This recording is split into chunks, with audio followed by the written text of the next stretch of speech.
Assalamualaikum and hi friends. Welcome to my kitchen by Fasa.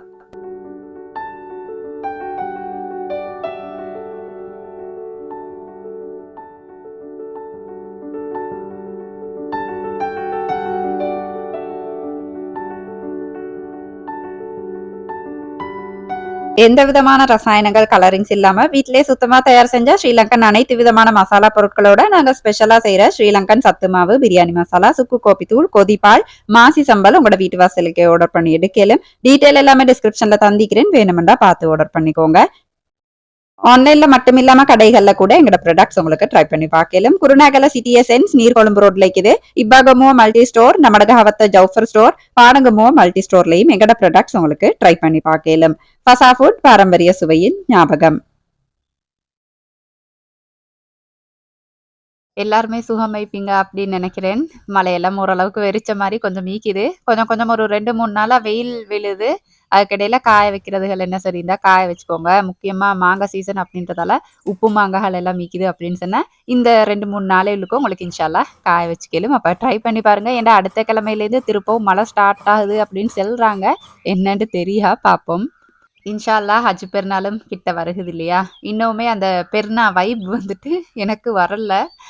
இன்னும் பலகாரம் செய்றது, அதுக்கான வீடியோஸ் போடுறது, அந்த மாரி எதுவும் இன்னும் செய்யல. இன்ஷா அல்லாஹ் கட்டாயம் பெருநாளைக்கு முந்தி இன்ஷா அல்லாஹ் கட்டாயம் போடுறேன். ஒண்ணும் கோவிச்சுக்க வேணாம். என்னடா எப்ப பார்த்தாலும் இந்த காலையிலேருந்து இந்த ரொட்டீன் வீடியோவே போட்டுட்டிருக்கிறாளே, பெருநாளுக்கான வீடியோ ஒன்றுமே வரலன்ட்டு. இன்ஷா அல்லாஹ் கட்டாயம் அப்லோட் பண்றேன். கோவிச்சுக்க வேணாம். கொஞ்சம் அட்ஜஸ்ட் பண்ணிக்கோங்க.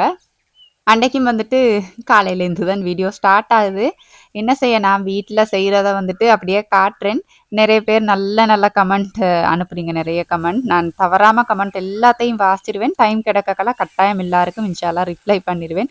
அவ்வளோ ஒரு சந்தோஷம் மிக்குது உங்களோட கமெண்ட் எல்லாம் வாசிக்கக்கல.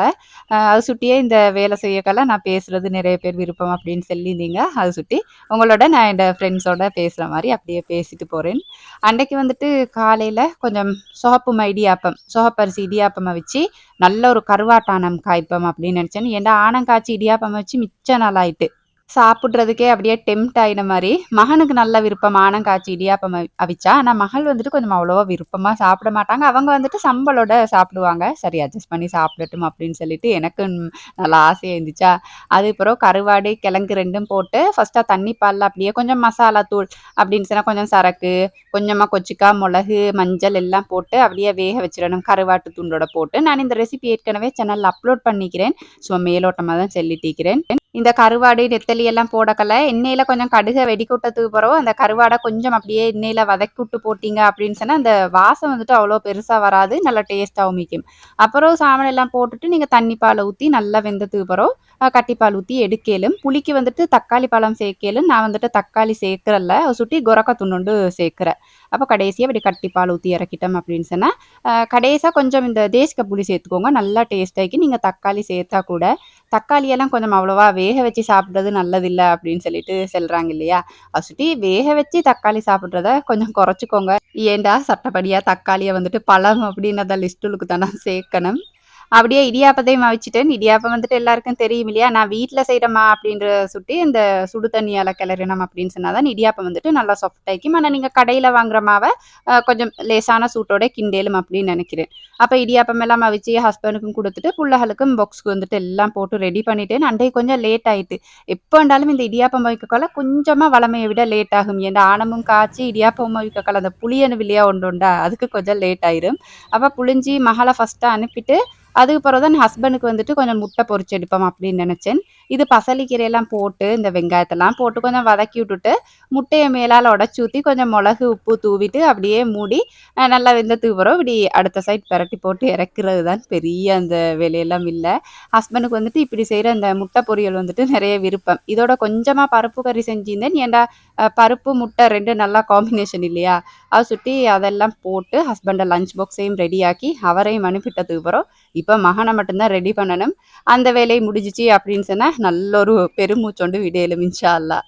மகன் வந்துட்டு எப்பவுமே இந்த நர்சரி போறதுக்கு களவு பண்ண மாட்டாங்க. அந்த நர்சரி போன புதுசுல கொஞ்சம் ஒரு 2, 3 நாள் அந்த மாரி அ அழுதுட்டு இருந்தாங்க. அதுக்கு பிறகே அப்படி இல்ல, விருப்பமா தான் ஸ்கூல் போறேன் அப்படின்னு சொல்லிட்டு போவாங்க. ஆனா இந்த 2, 3 நாளா கொஞ்சம் ஆள்ட முகம் வந்துட்டு அவ்வளவா சரியில்ல.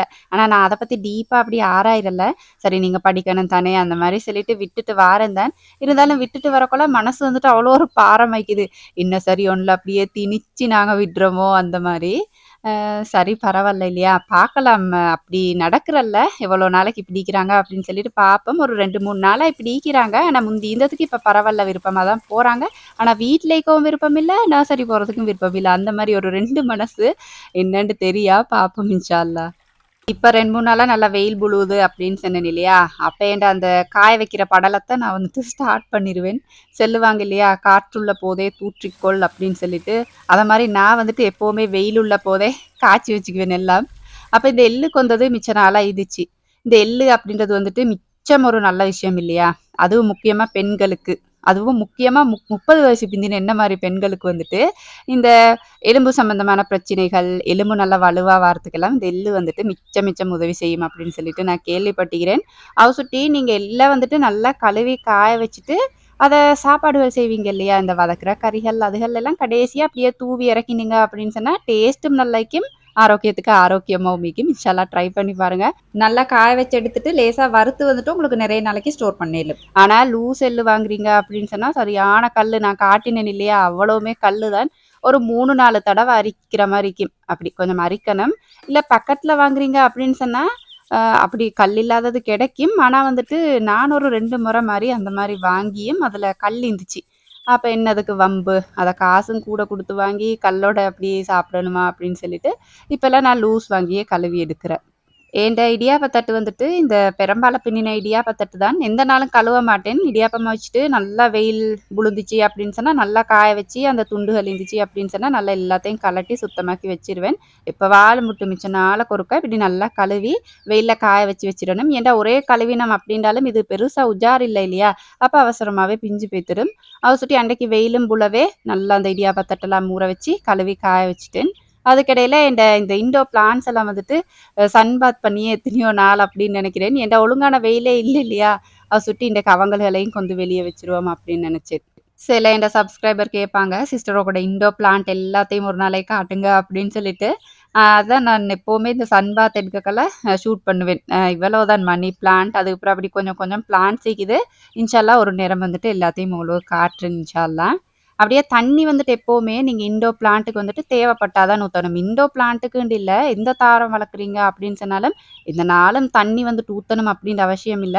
அதுக்கு எப்ப தேவைப்படுதோ அப்பதான் நீங்க ஊத்தணும். அப்படியே மேலால புடிச்சு பார்த்தீங்க அப்படின்னு சொன்னா, அந்த தண்ணி தன்மை இல்லாத மாரி இருக்குது அப்படின்னு சொன்னா தான், நீங்க வெளியில இருக்கிற தாவரங்களாகட்டும், உள்ளுக்கு இருக்கிற தாவரங்களாகட்டும் தண்ணி ஊத்தணும். பெருசா அப்படியே ஊத்திட்டே இருக்க தேவையில்ல இல்லையா? அதுக்கு பிறகு நான் இந்த இன்டோர் பிளான்ட் எல்லாம் வந்துட்டு பெருசா இந்த ஸ்டாண்ட் எல்லாம் வாங்கியெல்லாம் வைக்க மாட்டேன். வீட்ல என்ன நிக்குதோ அதுக்கு மேல அப்படி வச்சிருவேன். உங்களுக்கு பார்த்தாலே விளங்கிக்கும் அப்படின்னு நினைக்கிறேன். அப்ப இந்த பங்குன்னு தான் நாங்க இதுக்கு செல்லுவோம். நீங்க என்ன சொல்லுவீங்களோ தெரியா. அப்ப இந்த பங்கு வந்துட்டு அப்படியே அடிச்ச மாரியே இக்கிது. அதுல இந்த இந்த பாலிஷ் பண்ற, இந்த பெயிண்ட் பண்ணி அப்படி ஒன்றுமே இல்ல. அவ பார்க்கறதுக்கு கொஞ்சம் ஒட் மாரி இருந்துச்சு. அப்ப இதுக்கு கொஞ்சம் இந்த பெயிண்ட் மாரி அந்த வார்னிஷ் அப்படின்னு நினைக்கிறேன். அப்ப அத அடிச்சிருவோம் அப்படின்னு சொல்லிட்டு தான் நான் அடிச்சுட்டிருக்கிறேன். ஏன்டா மகன் வர முன்னுக்கு இதெல்லாம் செஞ்சிரணும். மகன் வாரத்துக்கு இப்ப டைமும் சரி.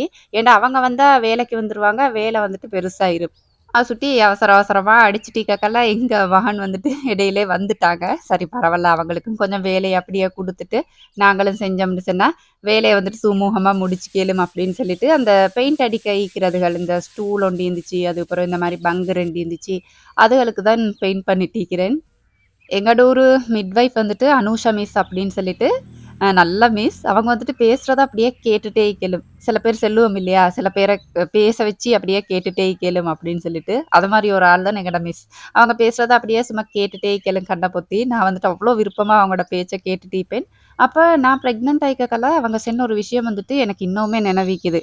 என்னன்டா, அவங்க சொல்லுவாங்க, "பிரெக்னன்சி அப்படின்றது வந்துட்டு ஒரு நோய் இல்ல. அத சுட்டி நீங்க பயப்படாம, நீங்க வளமையா வீட்ல செய்ற வேலைகள வந்துட்டு தாராளமா செய்யுங்க. அது வந்துட்டு உங்களோட உடலுக்கு வந்துட்டு ஆரோக்கியம் அளிக்கும்." அந்த மாரி சொல்லுவாங்க. ஏன்டா ஃபர்ஸ்ட்டா நான் கூட மகள் வந்துட்டு கெடக்கைக்கல அந்த மாரி தான் நெனச்சிட்டு இருந்தேன். நீ ஏன்டா பிரெக்னன்ட் ஆயிக்கக்கல, குனியப்படா, ஈரிக்கப்படா, கீழ இருக்கப்படா அந்த மாரியெல்லாம் நெனச்சிட்டு இருந்தேன். அதுக்கு பிறகு தான் விளங்கிச்சு அதெல்லாம் வந்துட்டு முட்டாள்தனம். அப்படி இல்ல அப்படின்னு சொல்லிட்டு. இருந்தாலும் வந்துட்டு இந்த ஃபர்ஸ்ட் 3 மாசம் வயிறிக்காது. அத சுத்தி பிரச்சனை இல்ல. அது போக போக வயிறு வந்துட்டு கொஞ்சம் பெருசாகல இந்த குனிறது, அந்த கீழ ஈக்கிறது அதெல்லாம் வந்துட்டு நீங்க பேலன்ஸா தான் செய்யணும். அதுக்காக வேண்டி நான் நல்லா ஹார்ட் ஒர்க் பண்ணி எனக்கு சுகப்பிரசவம் கிடைக்கும், நோமல்ல புள்ள கிடைக்கும் அப்படின்னு சொல்லிட்டு தவறான முறையில குனிறீங்க அந்த மாரி சேர்க்கல உங்களோட முதுகு வலியே புள்ளைக்கு வந்துட்டு அது சரியில்ல. முதுகு வலி வரும். அந்த மாரி பிரச்சனைகள் எல்லாம் வரும். அத சுட்டி அந்தந்த முறைகள்ல வந்துட்டு நீங்க நல்லா குனிஞ்சு நிமிர்ந்து வேலை செஞ்சீங்க அப்படின்னு சொன்னா, இன்ஷா அல்லாஹ் உங்களுக்கும் ஆரோக்கியமாய்க்கும், புள்ளைக்கு வந்துட்டு ஆரோக்கியமாய்க்கும். அது இல்லாம சில பேர்ட உடல் வாக்குப்படி அவங்க வந்துட்டு மிச்சம் வேலையெல்லாம் செய்யலாம். குறிப்பிட்ட காலம் வரைக்கும் பெட் ரெஸ்ட் எடுக்கணும் அந்த மாரி எல்லாம் மிக்கும். அப்படிப்பட்டவங்க கட்டாயம் டாக்டர்ட அட்வைஸ் படி அந்த மாரி தான் நடக்கணும். நான் சொல்றத வந்துட்டு நீங்க தவறா விளங்கிக்க மாட்டீங்க அப்படின்னு நெனைக்கிறேன். ஏன்டா ஃபர்ஸ்ட் பிரெக்னன்சில வந்துட்டு நான் தவறா விளங்கிட்டு இந்த மாரி, சில பேர் வந்துட்டு தவறா விளங்கிட்டிருப்பாங்க இல்லையா? அத தான் தெளிவுபடுத்தணும் அப்படின்னு நெனைச்சேன். பொதுவா எல்லாருக்கும் தெரியும். சும்மா தெரியாதவங்களுக்கு ஜஸ்ட் ஷேர் பண்ணணும் அப்படின்னு நெனைச்சேன். அன்றைக்கு வந்துட்டு வீட்ல கறி வாழைக்காய் குழையோண்டு வெட்டியிருந்தோம். அப்ப ஃபுல்லாவே வாழைக்காய் சாப்பாடு தான். பகலைக்கும் வாழைக்காய் கறி ஆக்கிட்டு, அந்த தோல அப்படியே கொஞ்சம் இந்த கொரக்க வெல்லம் போட்டு வதக்கி எடுத்தோம் அப்படின்னா டேஸ்ட் ஆயிக்கும். கொரக்காக்கு பதிலா வந்துட்டு தக்காளி சேர்த்து வதக்கி எடுக்கையில, அதுவும் வதக்கி அதுக்கப்புறம் கோழி தான் ஆக்கியிருந்தேன். மிச்சம் மீந்த வாழைக்காய், சீப்பெல்லாம் வந்துட்டு சொந்தக்காரங்களுக்கு குடுத்துட்டு போக மிச்சத்த, இப்படி குட்டியா ஸ்லைஸ் பண்ணிட்டு, கொஞ்சம் உப்பு, மஞ்சள் போட்டு நல்லா மிக்ஸ் பண்ணிட்டு, லேசா எண்ணெய் ஊத்தி அவன்ல வச்சு பேக் பண்ணி எடுத்துட்டேன். உங்களுக்கு இத டீப் ஃப்ரை பண்ணியும் எடுக்கலாம். அப்படி எடுத்தாலும் நல்லா டேஸ்ட் ஆயிக்கும். அப்ப என்னதுக்கு டீப் ஃப்ரை எல்லாம் பண்ணிட்டு அப்படின்னு சொல்லிட்டு, நான் கொஞ்சமா இப்படி எண்ணெய் ஊத்தி பேக் பண்ணி எடுத்துட்டேன். இதுவும் லேசி தான். எடக்கெட பெரட்டி உடனே கொஞ்சம் எண்ணெய் ஊத்தினீங்க அப்படின்னாலே போதும். நல்லா கிரிஸ்பியா அப்படியே பேக் ஆகி வந்துரும். அப்ப அது வரைக்கும் அப்படியே வச்சுட்டு, இன்றைக்கு நல்லா வெயில் அப்படின்னு சொன்னேன் இல்லையா? அப்ப அடிச்ச பெயிண்ட் காஞ்சிட்டு, அதுக்கப்புறம் இந்த இடியாப்பத்தட்டெல்லாம் நல்லா காஞ்சிட்டு, அப்ப எடுத்து வச்சுட்டேன். ஏன்னா மழைய வந்துட்டு செல்லேலா, எப்ப வரும் அப்படின்னு சொல்லிட்டு, திடீர்னு வந்துரும். அப்ப எள்ளு கூட நல்லா காஞ்சிட்டு, அப்ப இன்னும் ஒரு நாளைக்கு அடுத்த நாளும் கொஞ்சம் நல்லா காய வச்சு வச்சுட்டோம் அப்படின்னு சொன்னா, பொட்டில்ல போட்டு ஸ்டோர் பண்ணி வச்சிரேலும். எங்கட உம்மா சொல்லுவாங்க, என்னதான் பிளாஸ்டிக்குக்கு வந்துட்டு நாங்க சல்லி போட்டு வாங்கினாலும், கொஞ்சமா கூடுதலா இந்த பலக சாமான் வாங்கி வச்சுட்டோம் அப்படின்னு சொன்னா, நினைக்கிற டைம் எல்லாம் அத புதுசாக்கிறேலும் அப்படின்னு சொல்லிட்டு, அது எவ்வளோ பெரிய உண்மைன்னு பாருங்க. எவ்வளோ பழசாயிருந்தாலும், லைட்டா அப்படியே ஒரு பொலிஷ் பண்ணிட்டா போதும். அது வந்துட்டு அப்படியே பளபளன்னு புதுசாயிரும். அதான் பலக சாமானுக்கும், பிளாஸ்டிக்குக்கும் உள்ள வித்தியாசம் இல்லையா? இத கொஞ்சம் கூடுதலா சல்லி போட்டு வாங்கினோம் அப்படின்னு சொன்னா கூட, இது நஷ்டமாகாது. ஏன்டா வருஷா வருஷம் இத வந்துட்டு புதுப்பிச்சுக்கேலும். அப்படியே இந்த வாழைக்காய் சிப்ஸ வந்துட்டு நான் இடையில இடையில பெரட்டி பெரட்டி விட்டிருந்தேன். அப்புறம் இப்படி நல்ல ஒரு கோல்டன் ப்ரவுன் கலர் வரக்கெல்லாம் இறக்கி வச்சுட்டோம் அப்படின்னு சொன்னா, நல்லா கிரிஸ்பி ஆயிக்கும். இந்த சத்தத்த காட்டுறதுக்கு தான் நான் அப்படியே கர கரன்னுலாம் கடிச்சு காட்டிக்கிறேன். பாருங்க நல்லா கிரிஸ்பியா இருந்துச்சு. நல்லா சூடு ஆறுனதுக்கு பிறகு கண்டெய்னர்ல போட்டு வச்சுட்டீங்க அப்படின்னு சொன்னா, ஸ்டோர் பண்ணையில நல்லா கிரிஸ்பியாவே அப்படியே ஸ்டோர் பண்ணையில இப்படி பொரிச்சு எடுத்ததுக்கு பிறகு கொஞ்சம் கொச்சிக்கத்தூள், என்ன சரி உங்களுக்கு மசாலா வேணும் அப்படின்னு சொன்னா போட்டு நல்லா மிக்ஸ் பண்ணி எடுத்துறேலும். அப்ப அன்றைக்கு பகல் சாப்பாடெல்லாம் சாப்பிட்டு, மகளுக்கு வந்துட்டு என்ன சரி ஒரு கிஃப்ட் செய்வோம் அப்படின்னு நெனச்சேன். ஏன்னு சொன்னா, அவங்களுக்கு வந்துட்டு அடுத்த கிழமை 1ஆம் தவணை எக்ஸாம் ஸ்டார்ட் ஆகுது. அப்ப எக்ஸாம் நல்லா செய்யணும் அப்படின்னு சொல்லிட்டு அப்ரிஷியேட் பண்ணி ஒரு கிஃப்ட் நானே செஞ்சு குடுப்போம் என்ன சரி நோமலா அப்படின்னு சொல்லிட்டு ஒரு ஆசை. அத தான் செஞ்சுட்டிருக்கிறேன் சாப்பாட்டுக்கு பிறகு. ஏன்ட மகளுக்கு வந்துட்டு சின்னத்துலேருந்தே இந்த பொம்மை விருப்பம். நீட்டா கொண்ட வச்ச பொம்மை அந்த மாரியெல்லாம் விருப்பம். அப்ப அந்த பென்சில்ல அப்படி ஒரு பொம்மை தல வச்சு அந்த மாரி குட்டியா செஞ்சு குடுப்போம் அப்படின்னு சொல்லிட்டு தான் செஞ்சுட்டிருக்கிறேன். இது செய்றது வந்துட்டு நான் YouTubeல தான் பார்த்திருந்தேன். உங்களுக்கு வேணும்டா லிங்க டிஸ்கிரிப்ஷன்ல போட்டு விடுறேன். வேணும்டா பார்த்துக்கோங்க. இந்த மருத்துவ துறையிலலாம் சொல்லுவாங்க இல்லையா? "Prevention is better than cure" அப்படின்னு சொல்லிட்டு.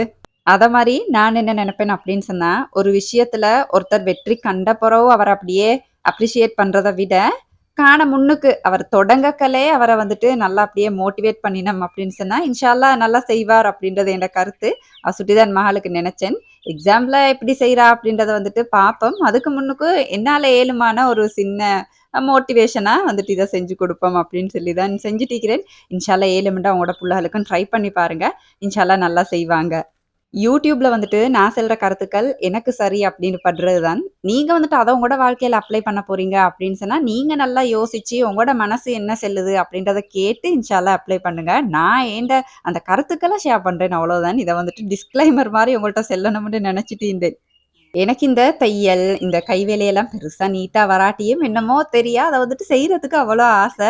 அப்ப பெருசா நீட்டா இல்லாட்டியும் மகள் வந்துட்டு விருப்பமா, சந்தோஷமா வாங்கி எடுத்தாங்க. அப்ப அத பார்த்து எனக்கு மனசுக்கு வந்துட்டு திருப்தியா இருந்துச்சு. அப்படியே இந்த வீடியோவை முடிக்கிற டைமுக்கும் வந்துட்டோம். இந்த வீடியோ உங்களுக்கு சுவாரஸ்யமா இருந்திருக்கும் அப்படின்னு நினைக்கிறேன். அளவா சாப்பிடுங்க. இந்த அளவுல ஆரோக்கியத்தை அதிகமா சேர்த்துருங்க. வாழ்க வளமுடன். தேங்க்ஸ் ஃபார் வாட்சிங்.